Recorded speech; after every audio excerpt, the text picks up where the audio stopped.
So here's some good news. Doritos are to be the proud sponsors of the Las Vegas Grand Prix. And this shouldn't take long. Yep, I'm being called out by a fucking donut now. That's rude.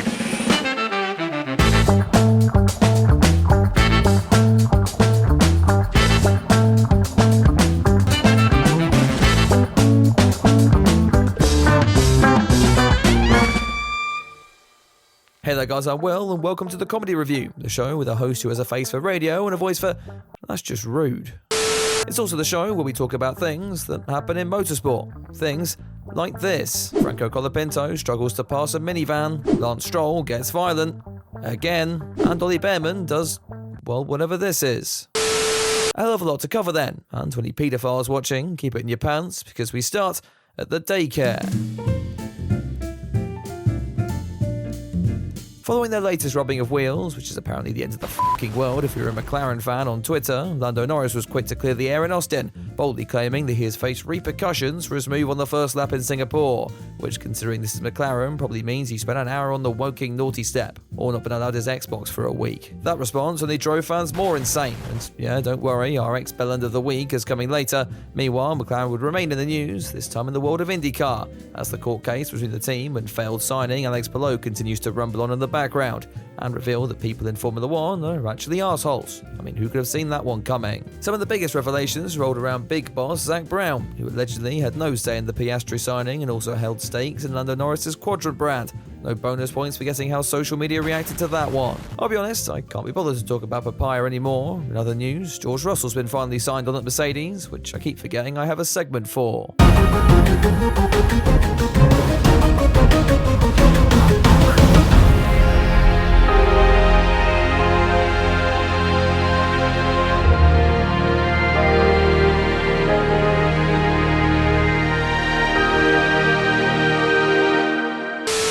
The Brita was confirmed alongside Kimi Antonelli for 2026, and no further. And if you're wondering what that big shadow is, I think Toto Wolff's been thinking about Max Verstappen again. Right, what else is new? Oh yeah, it's the 10 of our other favourite addition to the Comedy Review this year. What the fuck have the FIA done this week? Oh, Mohammed, what the fuck have you done now?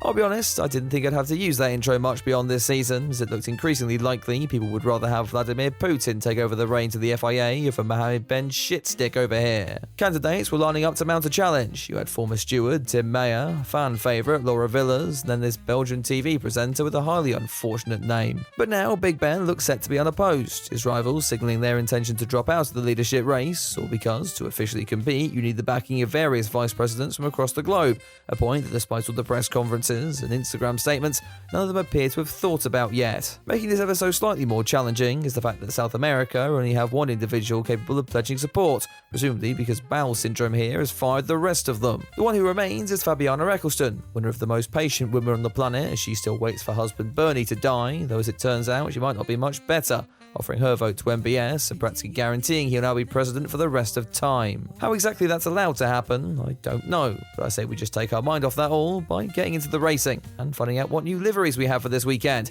Oh wait, no, go back.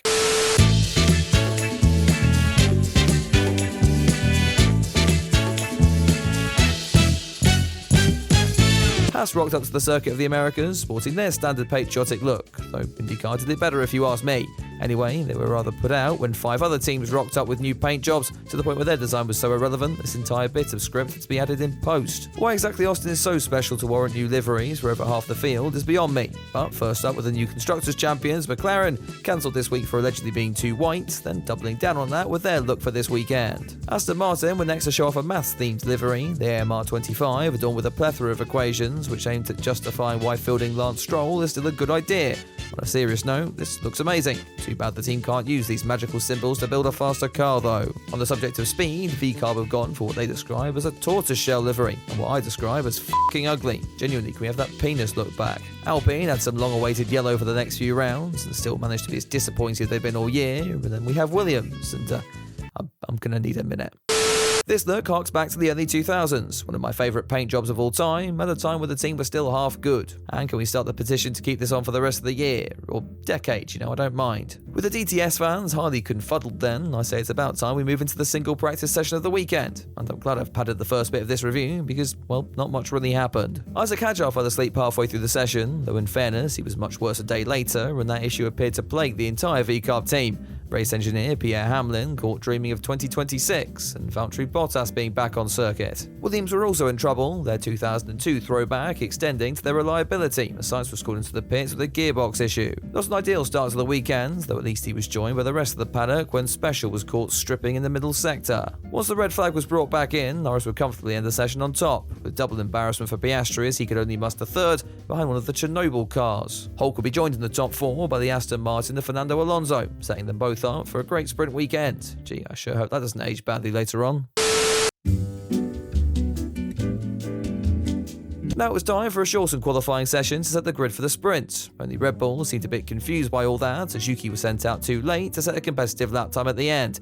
Let's face it though, it's not like he's making it much further anyway. Gabby Bortoletto and Esteban Ocon would find themselves in the same boat, and joining them in the SQ1 drop zone would be Colapinto and Behrman, who might progress as he spent more time in the simulator and less time doing this.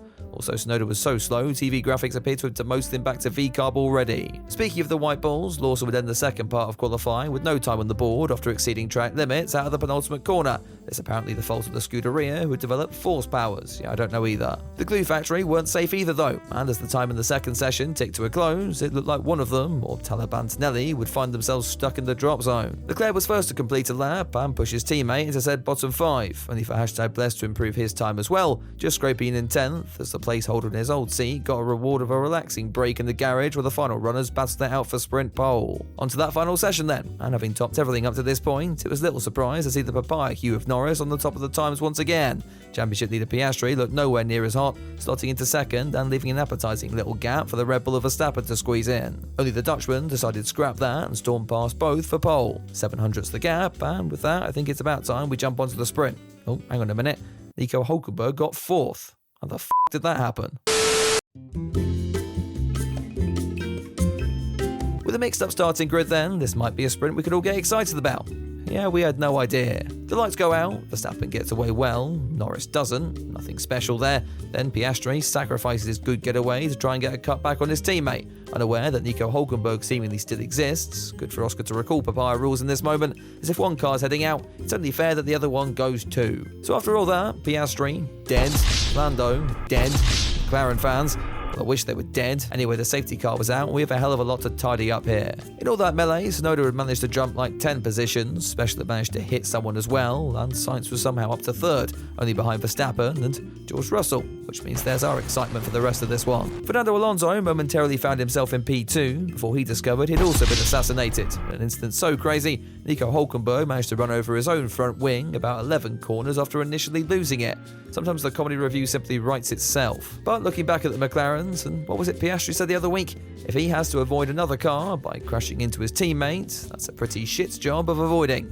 That's not aged particularly well, has it? We go green again on lap 5, Russell chasing after Verstappen, and I won't leave you in suspense, and just cut straight to the international incident, shall we? The Briton appeared out of the shadow realm to send one down the inside, both cars going off track, but no penalties awarded, unlike last year. Oh yeah, sorry, I forgot, I couldn't give a fuck. With the battle for the lead over then, the Ferraris were now going at it, and if you're wondering how #Blessed has got so close to Leclerc, it's because the Monegasque made a mistake, don't get too excited. It was still bad enough to see the 16 car lose position to his teammate into turn 12. Formula 1 fans in for a treat this morning. 2 whole overtaking attempts, which was about to become 3 when Antonelli got a gold star for passing the Hazard Behrman. Well, by means of a post-race penalty, but it still counts. All of this action appears to be getting to the drivers' heads, however. Evident when Special had to read all the equations on his front wing to calculate why he thought it was sensible to pile drive Ocon into turn 1, then run away on 3 wheels. What the f*** is he doing?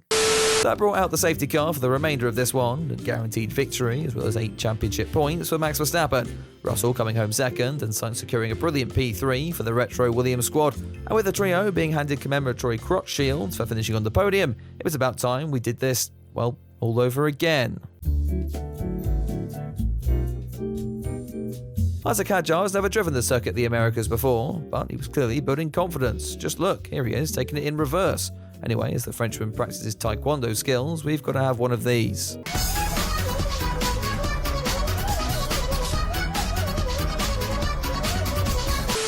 Alex Albon hasn't got out of Q1 since 2022, but that was set to change as he took his Williams to P8 at the death of the first session of the afternoon. Oh, never mind, it appears he's done that by making his own track up. That plus another lap deletion from Special saved Colapinto another Q1 exit, Bortoleto, Ocon, and what was left of Isaac Hadjar completing the drop zone. McLaren's pace looked particularly shit at this stage, especially for Oscar Piastri, who had to burn through another set of soft compound tyres just to keep out of the drop zone in Q2. Instead, the qualifying gods would deny Nico Hülkenberg once again, and joining him were the two Alpines, Lawson and Tsunoda, who's back in his Red Bull now, brownie points to the TV director on that one. On to the important session then, and having fitted the replacement anus to his McLaren following the sprint, Nozzle was keen to shake his new booty around the final corner on his way to provisional pole for about 5 seconds before Verstappen blew his time out of the water. Piastri, meanwhile, could only muster 7th on his banker run thanks to his worn tyres, which I'm sure is probably Zach Brown's fault somehow. Still, could be worse, just look at Charles Leclerc's attempt. The final runs were where it mattered, however, as the Monegasque kept his Ferrari pointing in a straight line this time to go second at the flag.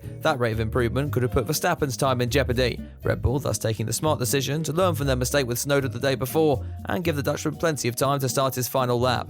Just kidding, they f***ed up again. In the end though, it wouldn't matter. Norris was able to put himself back on the front row, but couldn't come close to the Flying Dutchman, as Piastri could only muster 6th, and at what point do we need to consider a separate bottle count for this guy? Verstappen at the front then, ready for Grand Prix Sunday, although not quite.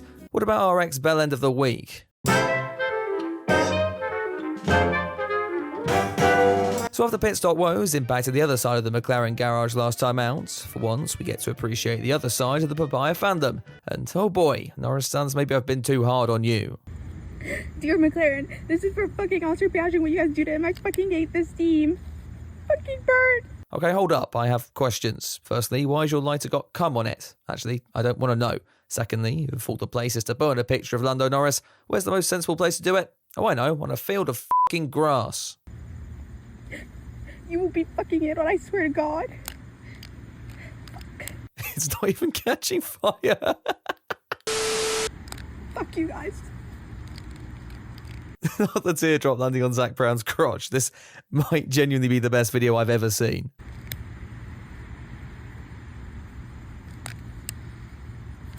Oh yeah, that'll do it. Thank you for crashing out. I appreciate it. Touch the grass while you're there. Wholly unemployed. And yeah, I think this one speaks for itself.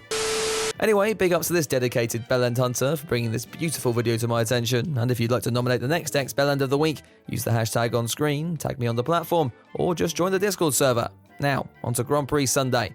Oh look, it's Carlos Sainz being racist. De repente vemos un gato salir de debajo de unas mesas, salir corriendo y meterse en la cocina del restaurante chino. Total, el pato le ha quedado y jamás volvió a salir aquel gato. Entonces, claro, os podéis imaginar nuestra imaginación, las vueltas que dio y lo que pudo pasar con aquel gato.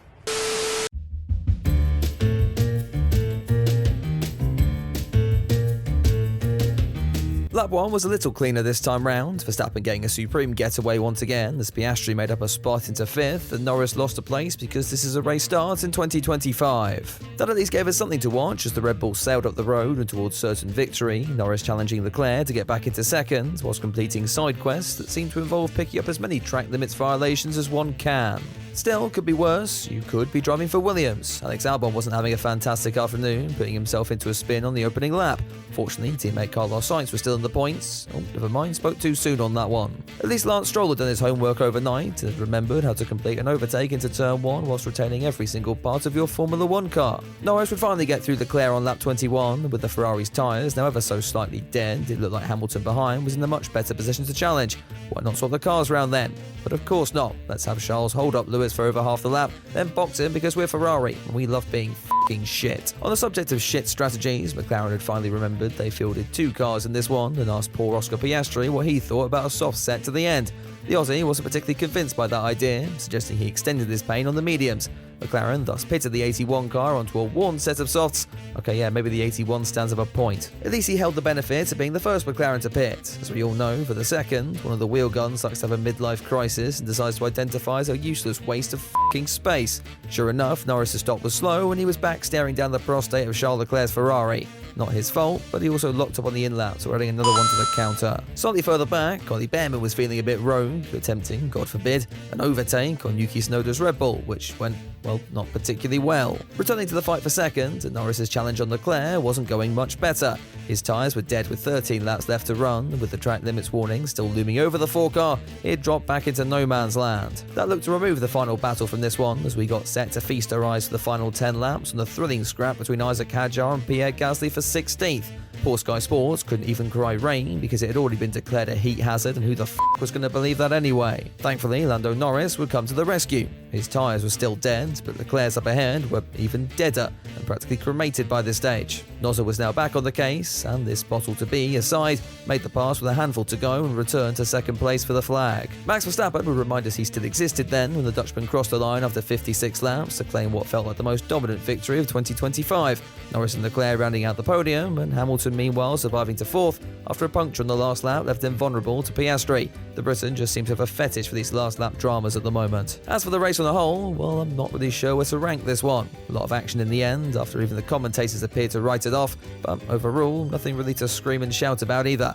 That's my rating, so let me know yours down in the comments below. Beyond the top 3, other shout-outs should go to Hulkenberg and Behrman for scoring points, the Ferrari strategy team for not actually being as shit as we first feared, and David Croft for some supreme levels of bollocks in this one. Meanwhile, Oscar Piastri's biggest impact this weekend was into the side of his teammate. The championship lead is being whittled down from multiple fronts, and it really is starting to turn into a three-way fight as we get into the final few races of the season. I'll be covering all of that, so if you enjoyed the comedy review, hit that like button and get subscribed for more. Big ups also to the members and patrons who got early access to this one. Links are down in the description below if you'd like to check all of that out. I should probably wrap this video up by wishing you all a happy Diwali, which I've been made more than well aware of through this recording thanks to all the fireworks outside the studio, just in case you wondered why it sounded like I'm filming the comedy review from Kiev this week. Anyway, on that lovely, probably cancelable note, I'm off to bed, so f*** off.